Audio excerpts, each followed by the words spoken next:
Welcome back to COVID Sense. The goal of this channel is to help you understand the evidence so you can make informed decisions regarding COVID. This is the second segment in our series on informed decision making. Today, we'll be talking about COVID in the elderly. We have Deanna McLeod, principal at Kaleidoscope Strategic, here to walk us through the data. So, what do we need to know about COVID and the elderly? Well, one thing we can definitely agree on is that they've been the hardest hit in this pandemic. I remember in March 2020, when we realized that we were actually in a pandemic, that what was seen in China was now extending to our shores. I remember watching early reports of the elderly being brought out of Lombardy in body bags, and just the devastation that it was wreaking in that particular jurisdiction. Um, we knew that the elderly were being hardest hit, that they were at greatest risk of disease, that we could potentially spread this disease asymptomatically and unwittingly infect our elderly loved ones. So, what we did as a society seemed pretty reasonable. We tucked our elderly away, and when we went into lockdown, hoping that we could flatten the curve and find our way out.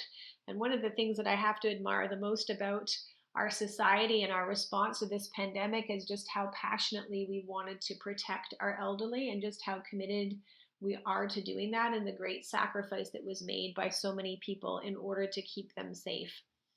So let's consider informed decision making, weighing the benefits and the risks. And today we're going to consider the risk of disease for the elderly, looking at factors like transmissibility, severe disease, their exposure, and the treatability.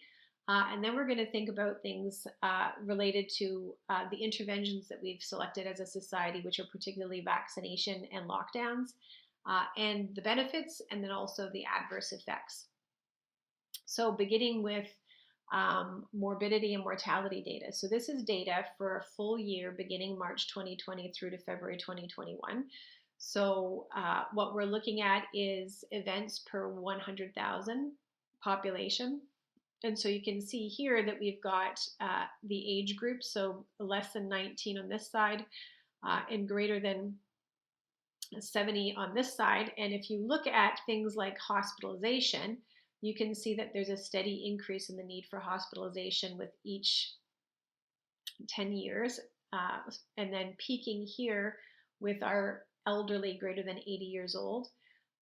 If you look at things like ICU admittance, you can see that that increases slightly as well. And then deaths, you can see that there's a dramatic increase from 70, 79 to greater than 80.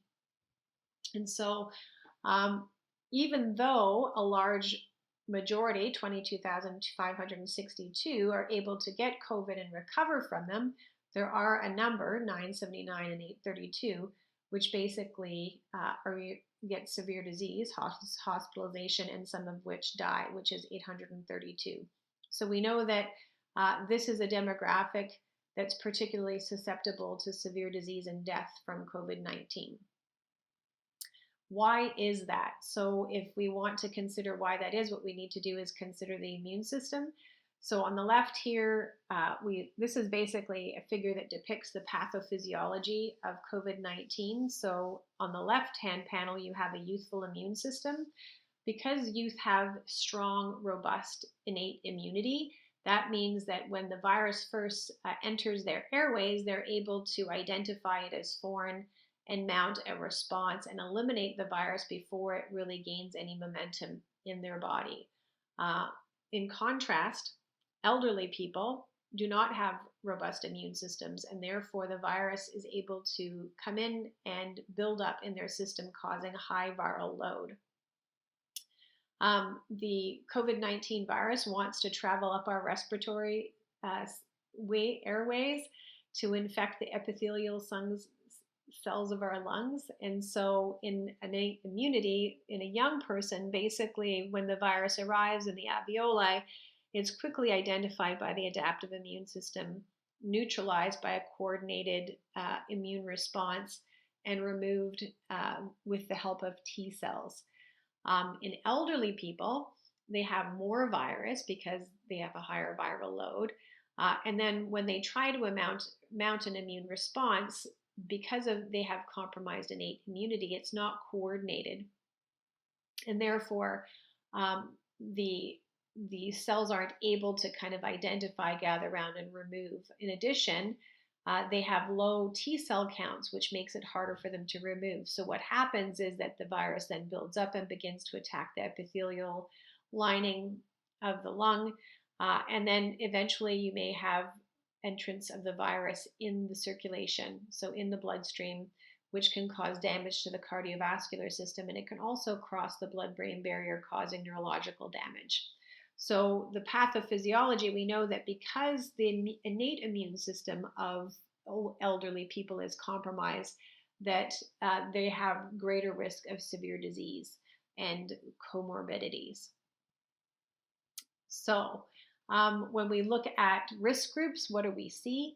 Well, we see people who have, we see quite a bit of respiratory failure here in the greater than 80 group, and pneumonia. And so that's often because they're not able to mount a coordinated response. They exhaust their immune system, which then allows for bacterial pneumonia to come and take root, and therefore they die of pneumonia rather than COVID-19, or they die with pneumonia and COVID-19. And we also see our representation of heart disease and diabetes, which are classic risk factors for respiratory illness. But what's surprising here is we see a very large proportion of people aged 65 and older with dementia and Alzheimer's, which could be explained by the virus circulating through in the blood up to the blood-brain barrier, causing inflammation, and we know that the spike protein can do that. But it also could have other factors involved, one of which is that we know that severe disease relates to both exposure and susceptibility. So we also know that many dementia patients and Alzheimer's patients are in long-term care facilities. And so when we looked into that, what we did was we looked at a report from CIHI, which recounts the pandemic experience by long-term care facilities. It was published in May 2020, based on the first wave of the pandemic, or based on our first wave. And what they noticed was that there were 840 outbreaks in long-term care facilities, which resulted in 5,324 deaths, which was 81% of all the deaths in Canada. So what we're seeing here is dementia and Alzheimer's patients are in long-term care facilities, and we're seeing the long-term care facilities being hardest hit by this. So again, that could be due to just risk of severe disease or penetration through the blood-brain barrier, but it also could be issues of exposure. So one of the things that we've grown in our knowledge over the last year is how COVID-19 is spread. There were early suspicions that it was spread via aerosols as early as December 2020, based on the experience in the Diamond cruise ship. However, the World Health Organization denied the likelihood of airborne transmission in March. It was challenged by a number of papers in April and May, one of which was in Nature et al., pointing to the lack of science behind the WHO's statement related to airborne transmission. And Puvaci et al. Published a paper saying that there's sufficient evidence in May 2020 to basically start to do interventions related to the potential that we could have airborne transmission, which is basically adding systems that would eliminate the pathogen from circulation. So disinfecting and cleaning the air, ensuring proper ventilation, filtration systems, UV lamps, all of these things that we know can eliminate the virus. And that those, according to the CDC in 2015, have been proven to be the most effective ways of eliminating airborne pathogens, with things like personal protective equipment, masks, gowns, and gloves being the least effective when it comes to limiting airborne transmission. So we know that our loved ones are in long-term care facilities, that the long-term care facilities are hardest hit, and it is potentially due to airborne transmission. This is also a long report that was recently published by a royal commission that was conducted. It's the official final report. And basically, they're again confirming that the long-term care facilities were hardest hit of all the demographics. and that uh, although there was a considerable number of deaths from residents in the first wave, the deaths in the second wave were worse and also were among the worst worldwide. What this report found was that long-term care facilities were overextended and understaffed, and that they were undertrained and they had failing infrastructures. So basically, we've tucked our loved ones away in long-term care facilities um, with other residents who are able to transmit disease, um, where there is poor ventilation and where they have poor support structures in place in order to limit transmission and care for residents.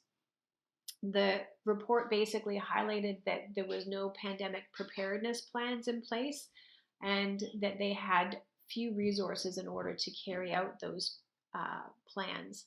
And they also highlighted that the Ontario government has known about these deficits in the long-term care facilities for some number of years and basically neglected to address these over time. What else do we know? Well, we know that COVID-19 is treatable both with ivermectin and multi-drug protocols, and that there were no protocols in place for the treatment of elderly people. We know that these treatments are very effective, and that basically residents were exposed to the virus and then basically left there without treatment until they needed hospitalization. We also know that many long-term care residents, especially those with dementia, have orders in place for no life-saving interventions. So we also know that when we looked at our demographics, the rate of ICU admittance was extremely low in the greater than 80 compared to the rest of the demographics and related to hospitalization, which basically means that these people, because they weren't basically being admitted to ICU and weren't being treated, were at a greater risk of death. So what do we know? Well, we know that because they have high viral load, they're able to transmit the disease. We know that they're susceptible to severe disease because they lack robust innate immunity. We know that their exposure was very high based on their living conditions, at least those for long-term care facilities, that they were basically underprotected based on policy, staffing, and air quality.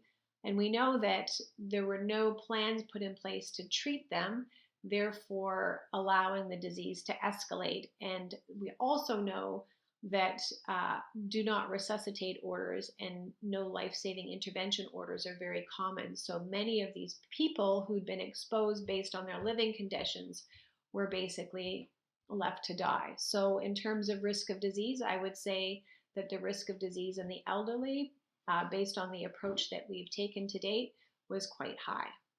So we've considered that the elderly are at high risk of severe disease, both due to increased exposure based on their living conditions, as well as just physiologically being at risk of disease, severe disease.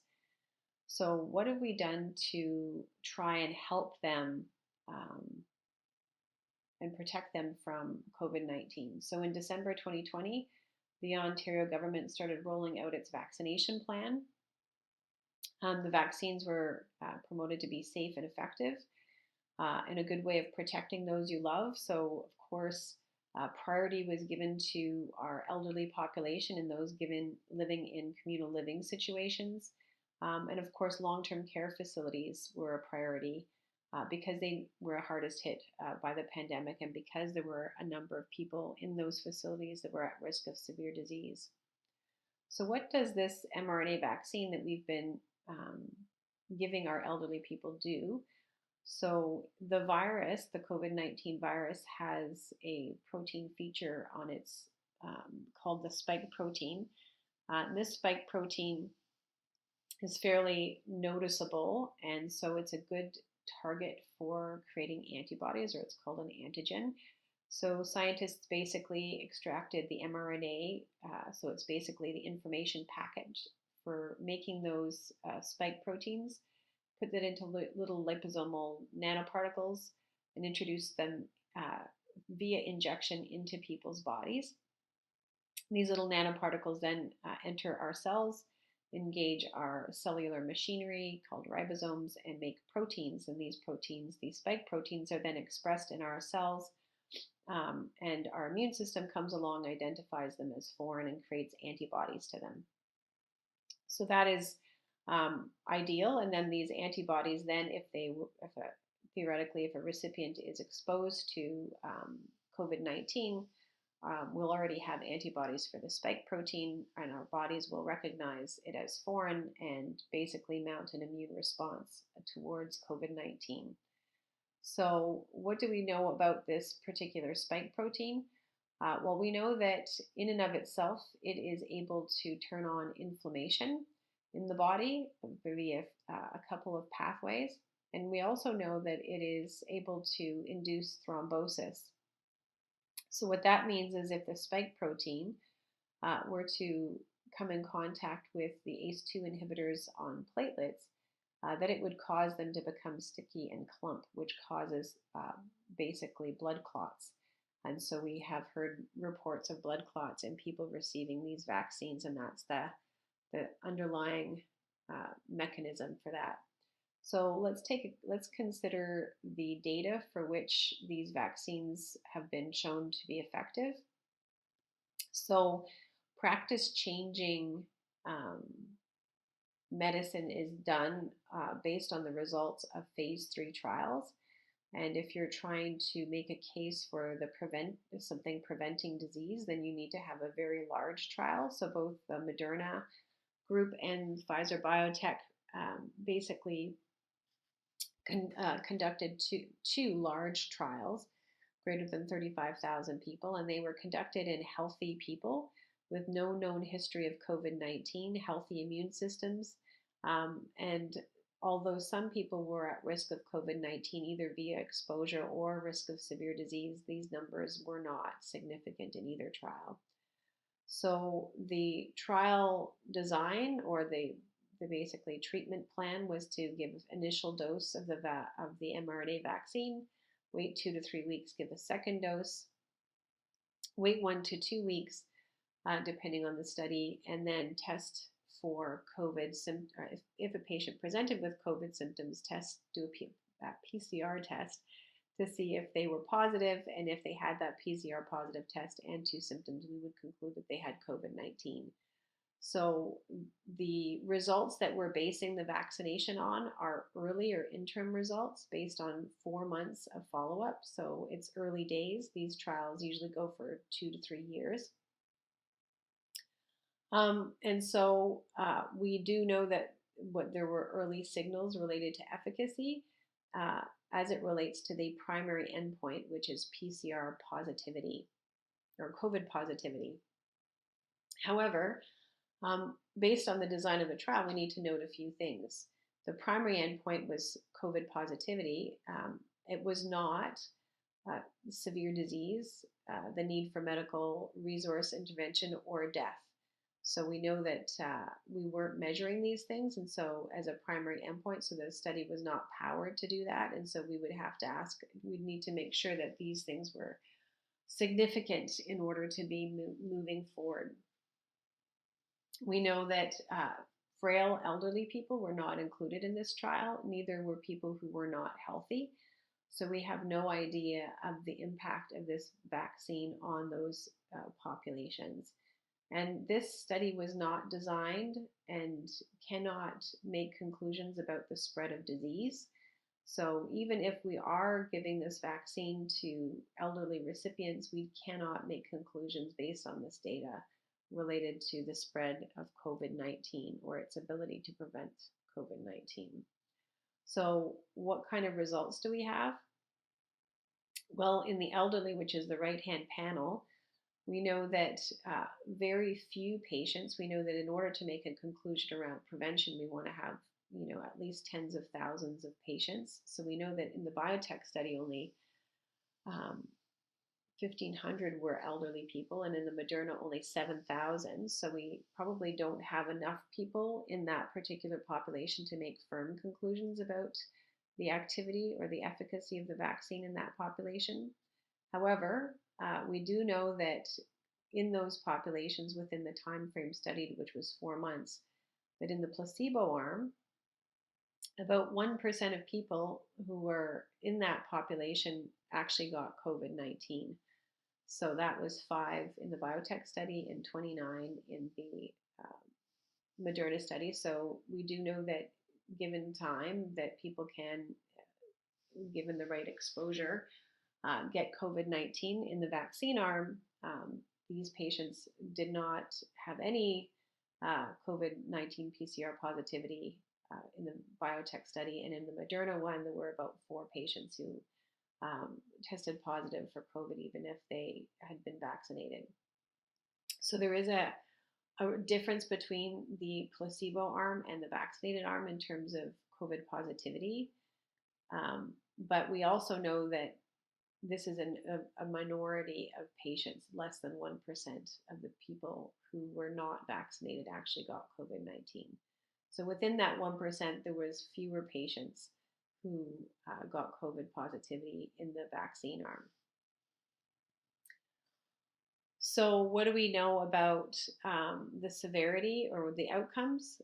Interestingly enough, the goal of the study was to reduce the symptomatic COVID-19. However, if we look at the side effects profile of the vaccine, we can actually see that it is COVID-like symptoms. So although they didn't test positive in terms of PCR tests, they definitely had positive symptoms related to COVID. And let's take a look at the degree to which they had these symptoms. So in the first 2 columns in the left-hand cluster of bars, you can see that the first 2, the placebo, dose 1 and dose 2, those are the people who actually got COVID, if you recall in the study. And fewer than 50% of them had adverse effects, and the majority of them were mild adverse effects. And if you go to the Moderna dose, so that's the column 1 and the 3rd and 4th column in the first pack, you see that for the first dose, the majority of people, there's more than 50% of people that had adverse effects. And in the second dose, more than 75% of people had adverse effects.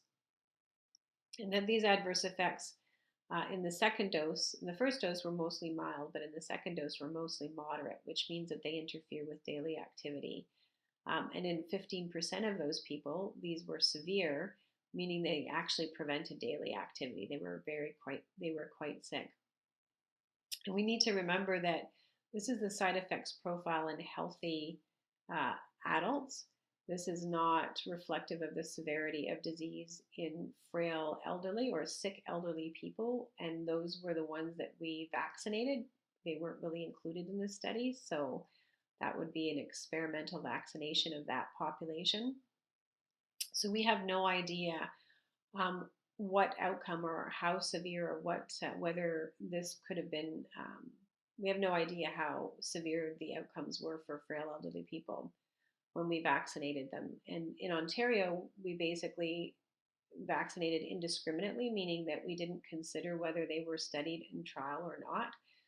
And their vaccine was mandatory in many long-term care facilities in order to prevent the spread of the disease, although these particular vaccines weren't designed to limit spread of disease. We can't conclusively say that they're doing that.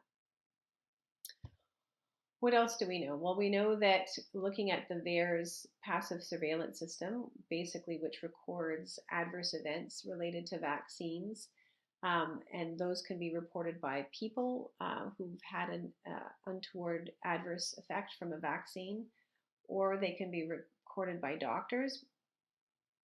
We know that in this system, which is one of the best ones for monitoring vaccine-related adverse outcomes, that there have been 5,165 vaccine suspected deaths, and that these were life-threatening. 5,316 were life-threatening. In an initial VAERS report from January, there was a subgroup analysis, and they basically looked at the impact on long-term care facility recipients, and we know that 66% of the deaths at that time were in long-term care facilities. Now, the report basically argued that recipients in these facilities die anyways. However, we do need to remember that these were temporarily, meaning in time, associated with vaccination, and may reflect the vaccination of unhealthy or frail elderly people with this vaccine. We also know that, for some context, that we know that elderly are vaccinated with other vaccines, and that we know that there's only been about 200 vaccine-related deaths reported for all vaccines last year. So it would be difficult to argue that this particular vaccine isn't causing more death than other vaccines. So let's consider another thing that is affecting the health of our elderly people. In order to protect our elderly, we've been in lockdowns now for more than a year and a half, and we've been in a prolonged, fairly severe lockdown since November 23rd, 2021. So during these lockdowns, basically, residents have limited contact with their family, and this is a key part of the well-being, especially in under-resourced homes. And for many residents, this has basically resulted in a form of solitary confinement where they're left alone for days on end with little human contact. And there is no active monitoring or central reporting by the government to ensure the safety and well-being of residents who've been in prolonged lockdowns. Although we have very accurate reports on whether they've tested positive for PCR tests, we have no indicators of whether they are doing well mentally, physically, or either whether there's increased deaths due to these lockdowns. The other thing that's important to note is that residents don't have any opportunity to opt out of these lockdowns if their health is being compromised.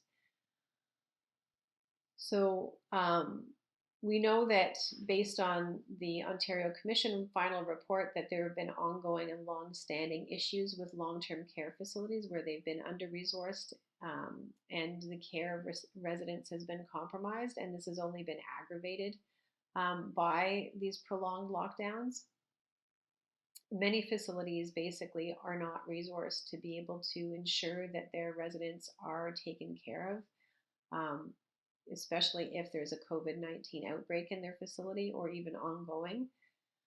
The military had to be called in for a number of homes in Ontario, and they reported resident neglect, deaths due to dehydration, and general uncleanliness. And there's been a new documented type of death that was reported by Wolf et al. In JAMA, and it's basically called failure to thrive. It's where residents are neglected to the point where they give up hope of living, and that's the cause of death. And I think the other thing to remember is because of these lockdowns, basically our elderly are dying separated from their families. So let's consider the risks and benefits of the interventions that we've taken. Again, we've sacrificed considerably as a society to lock down and protect our elderly and to provide them with vaccines. So we do know that the vaccines in randomized controlled trials were able to basically lower or PCR positivity or COVID positivity in 1% of residents who received the vaccines. Could be more with greater time, but based on the data that we have, it was based on a 1% net benefit. We don't know if it was able to limit severe disease because the study wasn't designed to show that in elderly people. We don't know, the study was not designed to show whether we're reducing transmissibility. So although there's probably a benefit for a small portion of the population, the net benefit may not be clear with the vaccines. And we know that the lockdowns have had some benefit in limiting spread of disease, but due to the recognition that there's airborne transmission, they may have actually aggravated the disease in some elderly people. So vaccines and lockdowns, short-term effects. So we know that the vaccines actually cause more COVID-like symptoms than COVID itself, and that this can overwhelm some frail elderly people. We know that it's resulted in death in a large proportion of reported adverse events. We're in long-term care facilities, that's the elderly. And we know that lockdowns are associated with, especially prolonged lockdowns, are associated with the failure to thrive, and that's been responsible for about 20% of the deaths last year. So, what do we know about our interventions to date? Well, we know that there may be some benefit to them, especially related to vaccines and lockdowns. However, the net risk is quite high to our elderly. And we haven't really had a close eye on the adverse effects related to some of these interventions. We've hoped that we were doing good, but I think this underscores the need for proper monitoring to ensure that what we think we're doing is positive is actually positive. So we began this pandemic with a desire to protect our vulnerable population.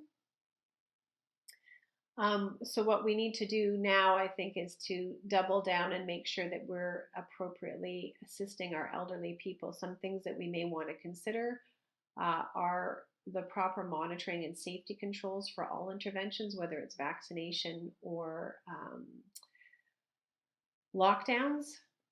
To have other measures that we are considering in addition to PCR positivity to ensure that the overall well-being of our vulnerable is being considered.